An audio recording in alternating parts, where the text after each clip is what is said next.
그가 말하는 방식은 선수들의 마음을 움직입니다. 믿음, 실력, 자신감을 바탕으로 나오는 그의 언변.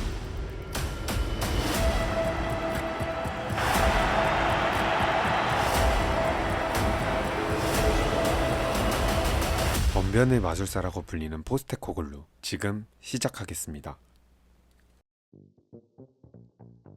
오랜 기간 동안 수비와 역습을 중심으로 하는 축구를 구사해온 토트넘은 경기를 지배하는 방법을 잊어버린 것처럼 보였습니다. 특히 콘테 체제에서는 약팀 상대로도 점유율을 밀리는 경기력을 자주 보여주었죠. 그래서 공격적인 축구를 구사하는 포스테코글루가 토트넘에 온다고 했을 때 많은 사람들은 우려 섞인 목소리를 냈습니다. 그러나 현재 포스테코글루는 완전히 다른 토트넘을 보여주고 있죠. 솔직히 현재 리그컵, FA컵에 모두 탈락했으며 리그 순위 또한 1, 2위를 하고 있는 건 아닙니다. 그럼에도 그가 보여주고 있는 축구와 바뀐 선수단 분위기, 응집력은 많은 팬들에게 토트넘의 미래를 기대하게 만들었습니다. 가장 주목해서 살펴봐야 할 점은 이적 경쟁이 붙은 선수를 대부분 성공적으로 영입한다는 점인데요. 그는 선수를 영입할 때 어떤 점을 중요시하며 어떤 대화 방식을 구사할까요? 과거 브리즈번 로어 감독이었던 포스테코글루는 당시 독일의 아르미니아 빌레펠트의 공격수였던 베사트 베리샤를 영입하고 싶었습니다. 하지만 베리샤 입장에서는 먼 타국인 호주팀에서 영입 의사를 내비친 것이기 때문에 쉽게 결정할 수 없었죠. 그러나 그는 포스테코글루와 많은 대화를 하면서 완전히 매료되었고 결국 브리즈번 로어행을 택했습니다. 베리샤는 포스테코글루와 대화 내용에 대해 다음과 같이 말했습니다. 포스테코글루가 가장 중요하게 생각한 것은 가족이었다. 또한 그는 20득점을 넣어주는 스트라이커와 계약하는 것은 중요하지 않다고 했다. 그는 우리 팀에서 올바른 역할을 해줄 수 있는 사람을 원한다고 강조했다. 그는 단숨에 나를 설득했다. 더불어 포스테코글루는 좋은 사람과 계약하는 것이 중요하다고 여러 차례 강조했다고 이어서 말했는데요. 포스테코글루는 포텐셜이 아무리 뛰어나더라도 팀 분위기를 해치는 선수는 선호하지 않았습니다. 그가 선수의 인성을 얼마나 중요하게 생각하는지에 대해서는 이 영상을 보면 알 수 있죠. I've seen you talk about recruitment of players, and you've got players that you've brought in performing at a really high level at the moment. How important is the way they play and the footballing ability is huge, but how important is character? It's everything for me. One wrong character in your dressing room is a lot of problems, mate. Yeah. So I will always forsake, the quality of a player for the right character. But when you're working at this level, and this is just my opinion, I know the fees we pay these days are ridiculous. I don't think there's a lot of difference between the best quality and the next level. It's really small. But the character makes the big jump. When I spoke to Vicario or Van der Veen this year, or even Matters for that case, it was like, I want to play for Tottenham. I want to play. I want to play for you guys. And when you hear that in their voice, well, that's the best starting point for me. 포스테코글루가 얼마나 선수들의 성품을 중요하게 생각하는지 알 수 있는 인터뷰였는데요. 그가 개인적인 생각이라며 조심스럽게 밝혔지만 요즘 이적 시장을 봤을 때 EPL에서 뛸 수 있는 선수라면 최고의 선수와 그 다음 레벨의 선수의 기량은 크게 다르지 않다고 말했습니다. 또한 이적료도 선수를 매각하는 구단의 실력에 따라 천차만별로 달라질 수 있죠. 앞서 언급한 것처럼 포스테코글루는 토트넘의 지휘봉을 맡은 후 선수에게 이적 경쟁이 붙었을 때 대부분 라이벌 팀을 이겼습니다. 메디슨, 드라구신, 루카스 베리바를 보면 알 수 있는데요. 메디슨을 먼저 살펴보면 그는 22-23 시즌 레스터 시티에서 10골 9어시를 기록했지만 팀의 강등을 막지 못했습니다. 레스터는 2부로 강등되었기 때문에 재정적 균형을 맞추기 위해 핵심 선수를 매각해야 했죠. 따라서 메디슨은 이적 시장에 나왔고 뉴캐슬, 아스널, 토트넘, 맨유는 그를 영입하기 위해 경쟁을 시작했습니다. 특히 뉴캐슬의 감독인 에디 하우는 그를 강력하게 원했으며 탄탄한 자본력과 유럽 대항전 진출이라는 무기를 가지고 메디슨에게 접근했습니다. 많은 언론사들은 메디슨이 뉴캐슬에 합류할 거라고 예측했는데요. 그러나 예상과 다르게 메디슨은 유럽 대항전 진출에 실패한 토트넘을 선택했습니다. 또한 팀의 핵심 선수인 해리 케인이 떠날 거라는 소식이 있는데도 말이죠. 왜 그랬을까요? 사실 메디슨이 토트넘으로 이적할 확률은 매우 적었습니다. 포스테코글루 감독은 호주, 셀틱에서 이름을 날린 건 맞지만 EPL에서 성공할 수 있을지 의문이 존재했으며 토트넘은 휘청거리고 있었죠. 심지어 메디슨은 22-23 시즌 레스터에서 토트넘을 상대로 4대1 대승을 기록하며 토트넘의 부진을 직접 체험했습니다. 그러나 메디슨 역시 포스테코글루 감독과 대화를 하고 나서 토트넘행을 결정했습니다. 메디슨은 그와 이야기하면서 토트넘의 유니폼을 입고 경기장에서 팀을 위해 뛰고 있는 자신의 모습을 상상할 수 있었다고 밝혔는데요. 한 매체에서 메디슨은 포스테코글루 감독과 했던 대화를 너무나 인상 깊었다고 말했습니다. The gaffer's very straight to the point, very no nonsense, says it how it is, honest. Keep himself to himself. I don't think he'd mind me saying that. But when it comes to meetings or team talks or tactical stuff, he's enthusiastic and he you know, when you can tell when someone talks that they believe in what they're saying. You know, it's not just fake, and that's why I said half the reason of me wanting to go to Spurs was speaking to him and the way he spoke. And I've said already in another interview that he said one thing to me that made, after I got off the call, I was like I couldn't believe it. He said, whether you join Tottenham or not, James, you're going to see a completely different Spurs this year. And like the way he said it was like, it's like, well, you can come and be a part of it if you want, James, and we'd love you to, but if you don't, then you're going to see the way I play in the team anyway. And it stuck with me a little bit, and he had that self-belief in how he played, and I'm looking forward to working with him. Yeah. 메디슨은 이 인터뷰를 통해 포스테코글루에 대한 신뢰를 보여주었는데요. 보통 스포츠가 아니더라도 어떤 분야에서 유능한 사람을 스카우트하기 위해서는 팀 프로젝트를 설명하면서 스카우트하려고 하는 사람이 꼭 필요하다고 어필합니다. 그래야 그 사람도 자신의 가치를 인정받고 있다고 느끼며 스카우트에 응하게 되죠. 그러나 포스테코글루가 선택한 방식은 완전히 달랐습니다. 메디슨이 자신의 계획에 필요한 선수인 것은 맞지만 필수는 아니라는 것인데요. 자신이 앞으로 운영할 철학과 전술에 대해서 확고한 자신감이 있기 때문에 메디슨에게 저런 방식으로 말할 수 있었던 것 같습니다. 포스테코글루와 함께 일한 코치들은 그가 모든 대화와 회의를 완벽하게 준비한다고 평가했죠. 이렇게 철저한 준비성은 그가 가지고 있는 감성적인 지능과 결합하여 선수를 이해하고 선수의 커리어에 필요한 것이 무엇인지 잘 파악하게 만들어준다고 말했는데요. 메디슨 이외에 베르너, 드라구신 또한 포스테코글루와의 대화 때문에 토트넘을 선택했다고 말했습니다. 드라구신은 인터뷰를 통해 토트넘을 선택한 이유는 감독님과 정말 좋은 대화를 나눴기 때문에 올바른 선택이라고 생각했습니다. 라고 밝혔으며 베르너는 토트넘에 이적 후 감독님과의 대화는 많은 부분에서 저를 매료시켰습니다. 너무나 좋은 대화였고 그는 대화를 하면서 그의 생각을 직설적으로 말해주었으며 전술 스타일, 원하는 플레이 방식, 팀 전술과 방향성에 대해 구체적으로 말해주었습니다. 저는 그걸 듣자마자 저와 완벽하게 맞는다고 생각했습니다. 라고 말했죠. 데일리 메일 소속 3위 목벨 기자는 토트넘에 대해 콘테 체제에서는 EPL에서 가장 지루했던 팀이었는데 포스테코글루 체제에서는 유럽에서 가장 흥미로운 팀으로 변신했다고 평가했습니다. 그리고 다음과 같이 말했죠. 지난 여름 토트넘이 관심이 있었던 선수들의 에이전트와 이야기를 나누었는데 그땐 그들이 토트넘에 대해 잘 모르겠다고 평가했습니다. 토트넘은 유동적인 시기에 머물렀고 포스테코글루가 팀을 성공적으로 이끌 수 있을까에 대한 의구심을 가진 상태였죠. 즉 선수들은 토트넘에게 관심이 없었습니다. 그러나 시간이 지나고 지난주에 다시 한번 물어봤을 때 상황은 완전히 바뀌었습니다. 선수들은 토트넘에게 큰 관심이 있었으며 이적에 대해 진지하게 고민하고 있었죠. 7개월 만에 팀의 상황은 완전히 바뀌었고 짧은 시간 동안 포스테코글루는 앞으로 나아가는 팀, 공격적인 축구를 하는 팀이라는 명성을 쌓았습니다. 라고 말하며 그가 감독을 맡은 이후 토트넘이 성공적인 영입을 계속해서 할 수 있었던 이유를 간략하게 알려주었습니다. 짧은 시간 만에 팀의 인식을 바꿔버린 그의 연변술은 대단한 것 같습니다.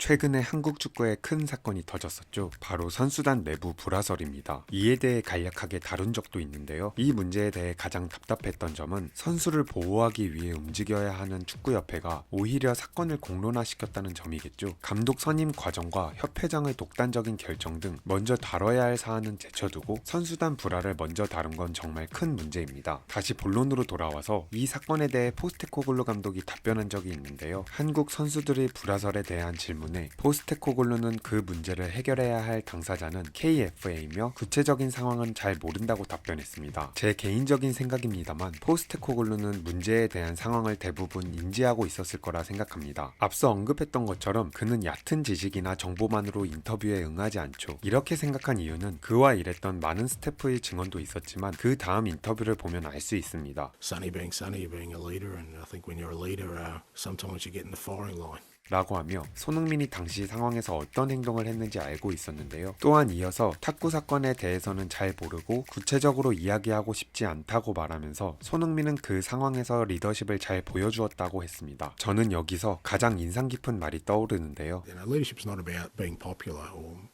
trying to make everyone happy. It's about if you see something that you don't think is right, that you stand up for it because you feel it's the best thing for the group, and whatever that case may be. 손흥민은 팀 내에서 그런 역할을 하고 있다며 리더를 맡고 있는 그를 감쌌죠. 기자회견에서 말하는 동안 포스테코글루는 팀을 위해 불필요한 질문에 대해서는 모두 배제하고 오로지 손흥민을 감싸는 데에 집중했습니다. 이게 KFA가 해야 할 일이 아니었을까요? 포스테코글루의 인터뷰는 볼 때마다 감탄이 나오는 것 같습니다. 또한 포스테코글루는 공식석상에서 불필요한 감정을 내비치지 않는데요. 지난 본머스전에서 교체로 출전한 벨리스가 경기 막판 부상을 당했습니다. 토트넘은 더 이상 교체 카드가 없었기 때문에 벨리스가 빠지면 10대 11로 남은 시간을 치러야 했죠. 이 상황을 알고 있었던 벨리스는 고통을 참고 계속해서 뛰었는데요. 하지만 계속해서 절뚝거렸고 그의 몸 상태를 본 포스테코글루는 고우 다운이라고 여러 번 외치며 누우라고 했죠. 그러나 본머스 코치진은 토트넘이 경기를 지연시킨다고 생각하며 심판진에게 항의했고 이 장면을 본 포스테코글루 감독은 격하게 반응했습니다. 선수를 위해 경기를 멈추려고 했던 그의 행동을 본머스 측은 완전히 다르게 해석했기 때문이죠. 오히려 선수들이 그를 말릴 정도로 격분했는데요. 선수를 지키기 위해서 더욱 크게 반응했던 것 같습니다. 그리고 포스테코글루는 경기가 끝나고 인터뷰에서 이 상황에 대한 질문을 받았습니다. 거기에 대해서 그는 내색하지 않으며 그저 새해 복 많이 받으라고 이야기했다 라며 품격 있게 인터뷰를 마무리했죠. 선수를 지키기 위해서 다소 과격한 리액션을 하고 동시에 항상 수준 높은 언행과 침착한 모습을 보여주면서 선수단의 모범을 보여주고 있습니다.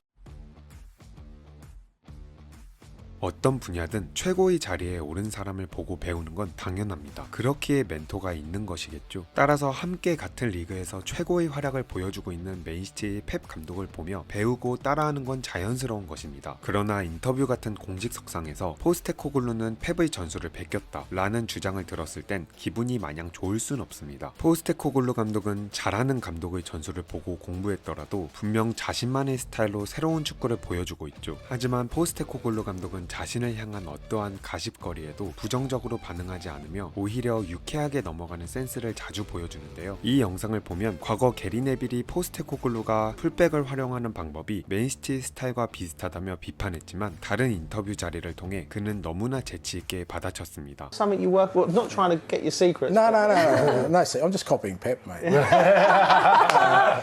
Yeah, no, look, we do a lot of work on it, and a lot of it is sometimes instincts, but it's about trying to create and what we're trying to create is a system wherever I've sort of been that's as fluid as it can be and give the opportunity to players to say, you know what, if there's space there, forget you're a fullback. If you're just a footballer and there's space, go in the space. 특히 저는 이때 그가 전술이나 선수에 대해 이야기할 땐 정말 진지한 표정으로 확 바뀌며 대답하는 모습이 정말 멋있다고 느꼈는데요. 이후 게리 네빌과 포스테코글루 감독이 전술에 대해 이야기할 기회가 찾아왔습니다. 크리스탈 팰리스를 상대로 승리한 후 또 한 번 그는 재치 있는 인터뷰를 보여주었는데요. Do you think as the season goes on, because you've got no European football, you can actually get your ideas across even more? Because at the moment you're just copying Pep, aren't you? Yeah, so I mean, I just study one game a week and see what he's doing, and I go from there. And you know what? There's nothing wrong with that. You know, I know he's done all right, to be fair, hasn't he? I tried to copy him. How'd that go? 이 정도면 인터뷰를 위해 따로 공부를 하는 게 아닐까 싶을 정도로 대화 방식이 재밌고 고급스럽습니다. 또한 토트넘은 팬들을 위해 포럼을 개최했었는데요. 여기에는 손흥민 선수, 포스테코글루 감독, 레비 회장이 나왔습니다. 그리고 진행자는 레비 회장에게 포스테코글루를 감독으로 선임하는 과정에 대해 간략하게 질문했습니다. 왜냐하면 토트넘은 명성이 뛰어난 두 감독을 선임한 후 연속된 실패를 통해 완전히 감독 선임 스타일을 바꿨기 때문인데요. 레비 회장은 포스테코글루의 말하는 방식에 대해 칭찬했습니다. Daniel, was it an easy decision to appoint Ange in the first place? Can you talk us a little bit through the interview process? God, it feels like a lifetime ago now. Do you know, it actually was very easy because Ange is, I would say, just a normal bloke, and it was wonderful to be able to have a conversation with him. Honestly, there was a lot of pressure on me to bring in somebody that was a big name, and I just wanted somebody that understood our DNA, that would play attacking football, that would give young players a chance, that would believe in the academy, would build a relationship with the fans, understood, and Ange, I have to say, is a breath of fresh air. 이러한 레비의 답변에 대해 포스테코글루 역시 긍정적인 이야기로 팬 포럼을 이어나갔는데요. 그러나 구체적인 답변을 시작하기 전에 엔지가 시작한 첫 대화 방식은 모든 사람들의 긴장감을 풀어주었습니다. What was your first impression of Daniel? First of all, I've got to say, Postecoglou is a pretty big name. You know. 이 한마디로 다소 분위기가 긴장될 수 있었던 현장에 활력소를 넣어주었습니다.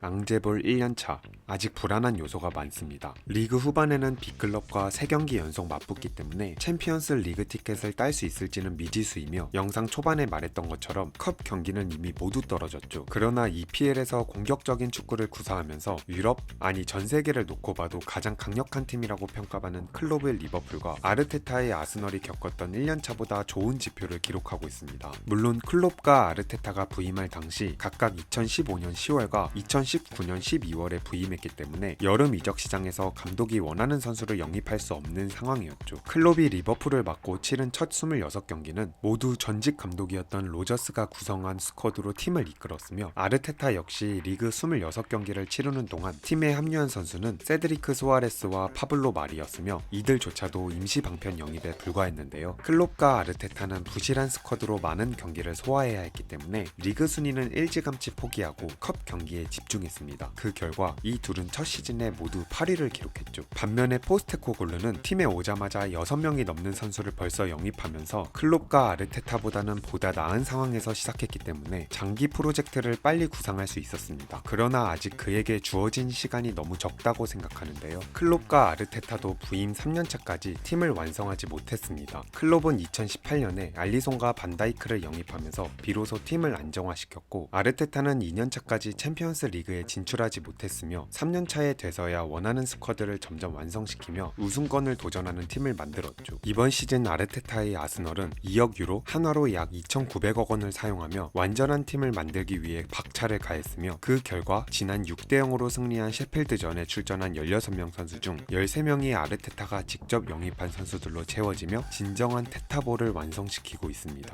하지만 토트넘이 포스테코글루 감독 부임 후 발빠른 영입 행보를 보여준 것은 맞지만 아직 선발 명단을 살펴보면 그가 영입한 선수는 4명에서 5명이 전부입니다. 이보다 적을 때도 있죠. 그러나 아르테타 클롭처럼 그에게 3번의 이적 시장이 주어진다면 점점 앙제볼은 완성될 거라고 생각합니다. 현재 강팀이라고 분류되는 팀들을 보면 지름길을 택하지 않고 감독을 믿어주고 장기적인 프로젝트를 지향합니다. 맨체스터 유나이티드나 첼시도 현재 팀 상황이 좋지 않지만 테나흐와 포체티노 감독을 지속해서 믿어주고 있습니다. 이 방법이 정답이라고 말할 수는 없지만 포스테코글루 감독에게 더 많은 시간이 주어진다면 2년 뒤에 토트넘은 분명 달라질 수 있습니다. 주장 손흥민, 부주장 메디슨 로메로와 함께 발전하는 포스테코글루의 토트넘은 어떻게 될까요? 너무나 기대가 되네요. 오늘의 영상은 여기까지입니다. 지금까지 모트볼이었습니다.